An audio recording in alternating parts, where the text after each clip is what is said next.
The disco era was a strange time in music history. Glitter balls, polyester suits, and dance floors that pulsed until dawn. But behind the serious hits and the genuine artistry, there was another side to disco. A side full of jokes, parodies, and songs that nobody believed would actually work. Some artists were poking fun at the whole disco craze. Others were trying to cash in on a trend they didn't really understand. A few were just goofing around in the studio when lightning struck. What they all had in common is that their silly little throwaway songs ended up dominating the charts. Today we're counting down 10 joke disco songs that became massive hits. Let's get into it. If you're loving these songs, hit subscribe and drop a comment. Where are you tuning in from and which song still gives you chills? Number 10. Disco Duck by Rick Dees and his cast of idiots.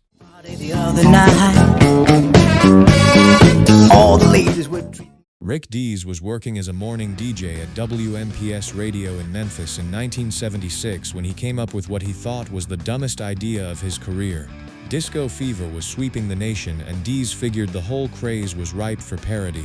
So he sat down and wrote a song about a guy at a disco party who suddenly feels compelled to dance like a duck. The whole concept took him exactly 1 day to write. Then it took him 3 months to convince anyone to record it. Every label he approached passed on it. They thought it was too silly, too gimmicky, too weird. Even Dees himself wasn't entirely sure it would work, but he believed there was something there, something audiences would respond to. The duck voice became one of the trickiest parts of the production. Dees didn't perform it himself. He met a guy at his gym who could do a convincing Donald Duck impression. That man, Kenneth Pruitt, recorded the duck vocals for the grand sum of $188. Disney later went out of their way to deny rumors that Clarence Nash, the official voice of Donald Duck for the studio, had anything to do with the recording. When Disco Duck finally came out on the small Fretone label, country radio stations picked it up first, then top 40 stations followed. The song spread regionally, then nationally, and suddenly Rick Dees had a monster hit on his hands. moving my feet to the disco beat. But here's where things got complicated. The radio station where Dees worked had a strict policy against DJs promoting their own records. When the song started climbing the charts, the station forbade him from playing it during his show. When he merely mentioned the song one morning on air, they fired him on the spot. 5 days after losing his job, Disco Duck hit #1 on the Billboard Hot 100. The song stayed at the top for 1 week in October 1976. It sold over 4 million copies and became one of the biggest-selling records of the decade. Getting fired turned out to be the best thing that ever happened to Dees. The success of Disco Duck launched him into a much bigger radio career. His syndicated countdown show eventually became heard around the world every week, reaching markets that would have been impossible from a single Memphis morning slot. Number 9. A Fifth of Beethoven by Walter Murphy.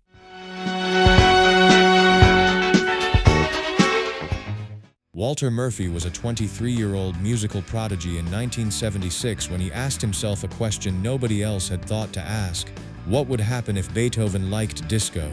It sounded ridiculous. It probably was ridiculous. But Murphy decided to find out anyway. He took the famous opening of Beethoven's Fifth Symphony and completely reimagined it with a pulsing disco beat, soaring synthesizers, and funk elements. He played almost every instrument on the recording himself. The whole thing was essentially a one-man studio experiment that nobody expected to amount to anything. Murphy had been pitching the concept to record labels for months with no luck. Executives kept telling him classical music and disco were oil and water. They simply wouldn't mix. Audiences wanted real disco songs with real vocals about real dance floor experiences, not some weird instrumental experiment. Then Robert Stigwood came along. Stigwood was producing a film called Saturday Night Fever, and he heard A Fifth of Beethoven somewhere in his travels. He thought it would fit perfectly into the film's soundtrack and snapped it up immediately.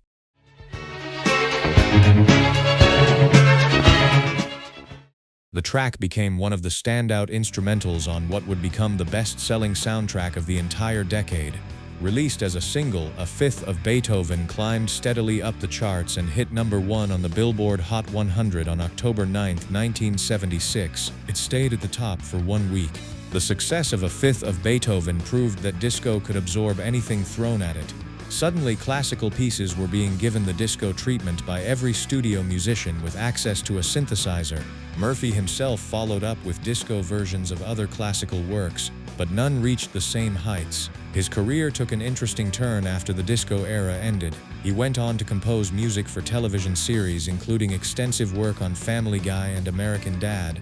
He even worked on The Tonight Show. But that crazy idea about Beethoven liking disco remained the strange foundation of everything that followed. Number 8.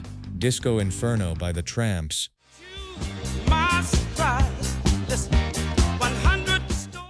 The Tramps had been a respected Philadelphia soul group for years before disco fever hit. They thought of themselves as a serious R&B act with sophisticated arrangements and powerful vocals. So when their producers suggested they record a song called Disco Inferno about a literal building burning down on the dance floor, they were skeptical. The concept came from songwriters Leroy Green and Tyrone Kersey, who had been watching the 1974 disaster film The Towering Inferno. They thought the imagery of a fire spreading uncontrollably would be a perfect metaphor for a dance floor heating up. The Tramps' lead singer Jimmy Ellis later admitted he thought the lyrics were ridiculous when he first read them. The song stretched out to nearly 11 minutes in its original album version. The band spent days in the studio building up layers of horns, strings, and percussion to create the feeling of a fire spreading from the dance floor up through the rafters. The chorus repeated the phrase about burning the place down so many times that even the producers wondered if they were going overboard. When the song was originally released in 1976, it barely made a dent on the charts. The Tramps assumed it was a failed experiment and moved on to other projects. The label pulled it from active promotion within a few months. Then Saturday Night Fever happened. Robert Stigwood, the same producer who had grabbed A Fifth of Beethoven, decided Disco Inferno needed to be on his film's soundtrack. The song was edited down to a more radio-friendly length and re-released in 1978.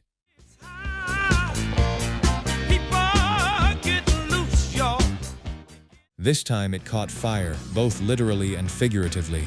Disco Inferno climbed to number 11 on the Billboard Hot 100 and topped the dance charts. While it didn't quite reach number 1 on the pop charts, it became the defining anthem of the entire disco movement. The Saturday Night Fever soundtrack featuring the song sold over 40 million copies worldwide. Disco Inferno also reached number 1 on the Billboard Disco chart, which is where it really mattered for the genre. The Tramps never had another hit anywhere near that size, but they had created the soundtrack to a cultural moment. The song that started as a goofy concept about a burning dance floor became one of the most enduring tracks of the disco era. Number 7. Funky Town by Lips Inc.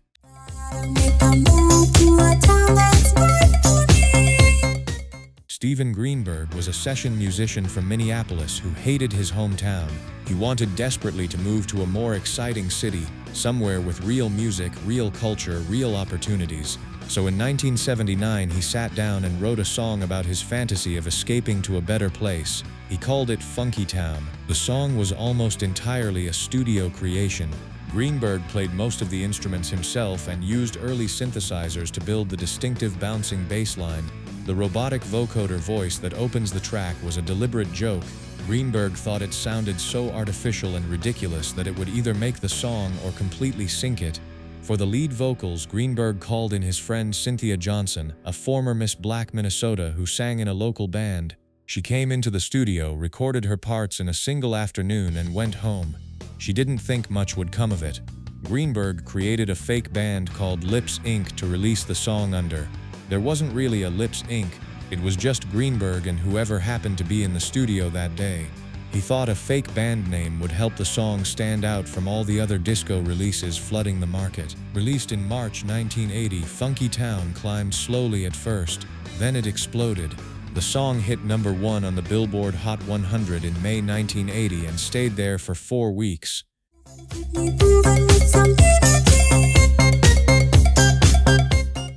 It also topped the charts in 28 other countries, becoming one of the most internationally successful songs of the entire disco era.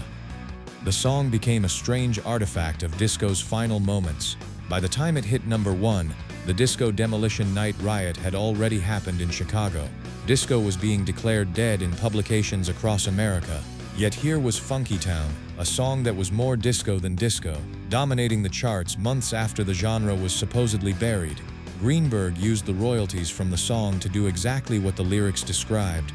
He moved away from Minneapolis. The song that mocked his hometown gave him the freedom to leave it behind. Cynthia Johnson, who sang the iconic vocals, returned to Minneapolis and went back to her regular life, occasionally popping up to perform the song at corporate events and disco revival shows. Number 6, Ring My Bell by Anita Ward.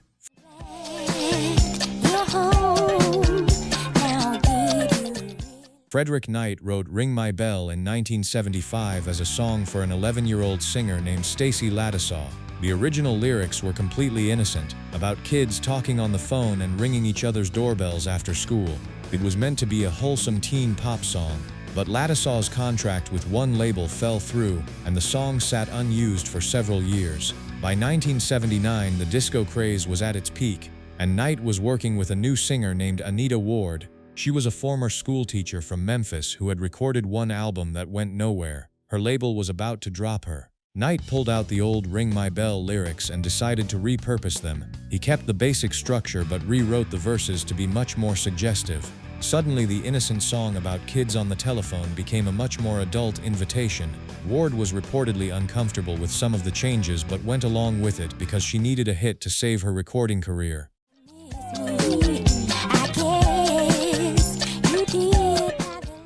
The production was built around an unusual percussion sound that became the song's signature element. Knight used a synthesizer to create what sounded like an electronic doorbell or chime, hitting throughout the track. He later said he was just trying to find something different from the typical disco sounds flooding the market. Released in March 1979, Ring My Bell shot up the charts with surprising speed. It hit number 1 on the Billboard Hot 100 on June 30, 1979, and stayed there for 2 weeks. It also topped the R&B charts and the disco charts, making Ward one of the few artists to hit number 1 on 3 different Billboard charts simultaneously. The song sold over 5 million copies worldwide and became one of the defining hits of late disco.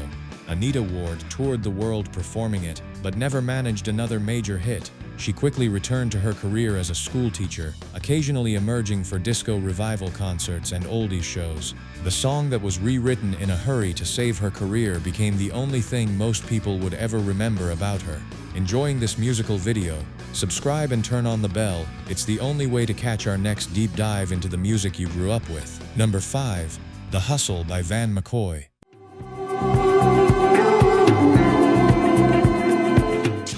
Van McCoy was a respected songwriter and producer who had written hits for the Stylistics, Gladys Knight, and Aretha Franklin. In 1975, he was working on a regular album when his manager came back from a Manhattan disco called the Adam's Apple with an interesting story. McCoy's manager had seen a new line dance that the kids were doing on the dance floor. They were calling it the hustle. McCoy thought the whole concept of a named dance step in 1975 was ridiculous. The line dance era seemed long past, swept away by the more individualistic dance styles that had taken over clubs. But his manager insisted there was something special happening with this hustle thing. He suggested McCoy write an instrumental song specifically designed for people to do this dance to. McCoy resisted at first. He thought writing a song specifically for a dance step was beneath him as a serious composer, but he eventually agreed to give it a try, mostly to humor his manager. He spent about an hour writing the basic structure, threw in some flutes and strings he had lying around from another session, and recorded the whole thing in a single studio day.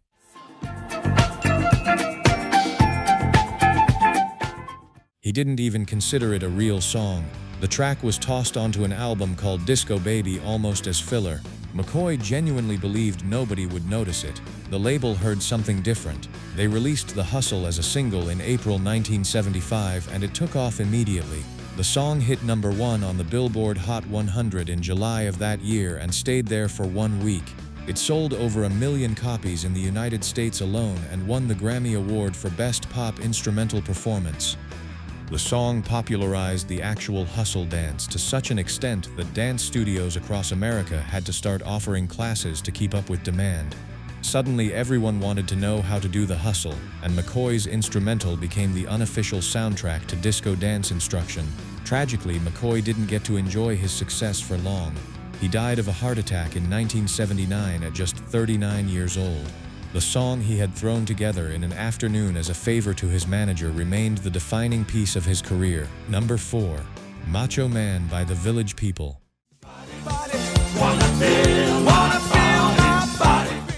Producer Jacques Morali had a bizarre idea in 1977.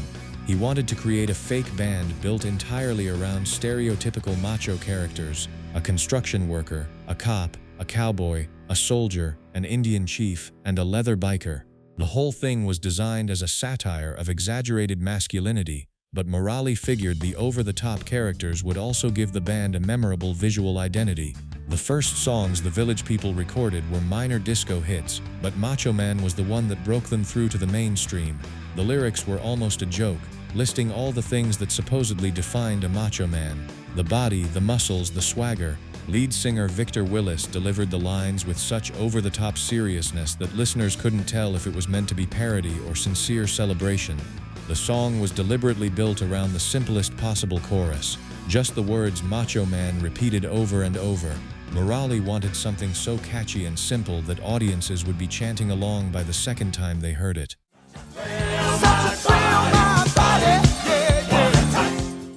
The recording sessions reportedly involved a lot of laughter as the band members realized just how silly the whole thing was. Released in 1978, Macho Man climbed to number 25 on the Billboard Hot 100. While it didn't quite reach number 1, it sold over 2 million copies and became a massive cultural phenomenon. The song's success set up the Village People to release their actual chart toppers later that year. The song spawned a whole Macho Man fitness craze, with gyms across the country adopting it as workout music. Bodybuilders used it during competitions. The phrase Macho Man entered the cultural vocabulary as shorthand for any guy taking masculinity a little too seriously. Wrestling fans will remember that Randy Savage adopted Macho Man as his nickname and entrance music years later, cementing the song's place in popular culture for an entirely new generation.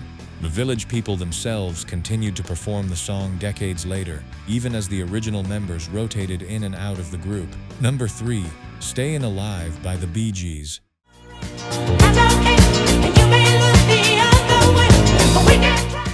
The Bee Gees almost didn't write Stayin' Alive at all. By 1977, the brothers Gibb were exhausted. They had been recording non-stop for years and felt creatively burned out. When producer Robert Stigwood asked them to contribute songs to a new film he was making about a Brooklyn kid who loves to disco, they initially turned him down. Stigwood begged them to at least try. He sent them a script for Saturday Night Fever and asked them to write whatever felt right. The brothers retreated to a chateau in France and started experimenting. They didn't really believe they were writing a hit. They just wanted to fulfill their obligation and move on. The drummer who had been playing on their sessions left for a vacation, and the band suddenly had no drum tracks for the new songs. Engineer Albie Galutin came up with a solution that would change music history. He took 2 bars of drums from another song called Night Fever and made a tape loop out of them. That same loop ended up powering Stayin' Alive throughout its entire length. The credits eventually listed the drummer simply as Bernard Lupe, a fictional name the band invented to cover for the fact that no actual drummer played on the recording. Barry Gibb's high falsetto was almost a joke between the brothers. He had developed it years earlier and used it sparingly. But on Stayin' Alive, he pushed it to extremes that they found genuinely funny in the studio. The brothers reportedly cracked up multiple times during recording at how ridiculous the high vocals sounded. When they sent the rough mix to Stigwood, the producer was thrilled. The brothers were less convinced. They thought the song was decent, but couldn't shake the feeling that they had somehow made something silly. Released in December 1977, Stayin' Alive hit number 1 on the Billboard Hot 100 on February 4, 1978. It stayed at the top for 4 weeks and became one of the defining songs of the entire era. The song has since been used in everything from CPR training videos because its tempo matches the recommended chest compression rate to countless film and television soundtracks. The fictional drummer Bernard Lupe even started getting credited on other people's records by session musicians who thought he was real. Number 2. Boogie Oogie Oogie by A Taste of Honey.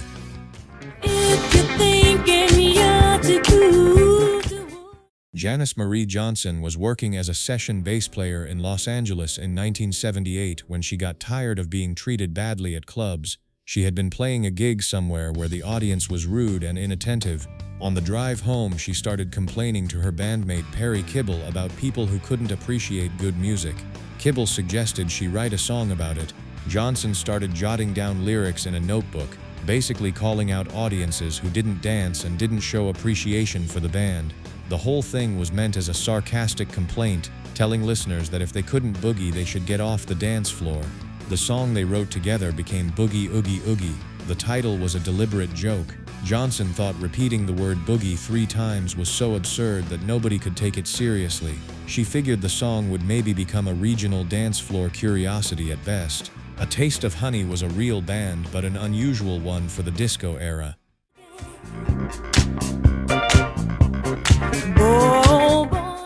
Johnson and her bandmates didn't care. They had won the most prestigious award in music with a song she had written as a complaint about rude audiences. The band never matched that initial success, though they did have a later hit with their cover of Sukiyaki. Johnson eventually became a music industry advocate and producer, but Boogie Oogie Oogie remained her defining moment, the complaint song that became one of the biggest hits of the disco era. Number 1. YMCA by the Village People.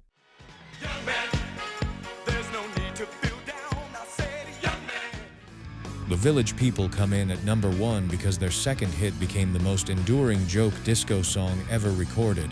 Producer Jacques Morali had been having lunch in Greenwich Village with songwriter Henri Belolo when they walked past the local YMCA building. Belolo casually mentioned that young men who came to the city often stayed there because it was cheap. Morali immediately decided this had to be a song. The premise was deliberately ridiculous, a disco anthem about an organization that runs gyms and youth centers. Lead singer Victor Willis was given the assignment of writing lyrics that would celebrate the YMCA experience. He went home and dashed off the words in about 20 minutes, treating the whole thing as a joke that would never actually be released. Willis wrote the lyrics from the perspective of an older man giving advice to a young guy who was down on his luck, telling him he could find help and community at the local Y.